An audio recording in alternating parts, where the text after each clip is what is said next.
Senator Sani Angara became a chairman of finance. Usec Trygve and I would have several interactions as part of our work in budget preparations.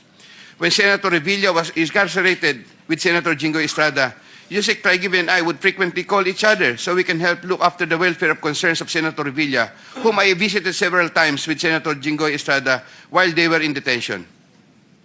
Aside from the details I had earlier mentioned in my affidavit dated 25 of September 2025, Usec Trygve and I also had transactions concerning Senator Angara between 2019 and 2024, where Usec Trygve received deliveries representing 12% of the projects of Senator Sani Angara, while the latter was chairman of finance.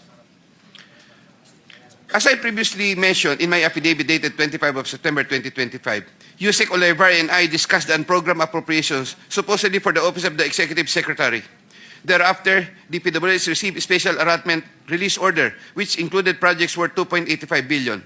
The contract IDs for the projects worth 2.85 billion covered by the said SARO can be secured from the records of DPWH Regional Office for Region 3 and the 1st District Engineering Office of Bulacan.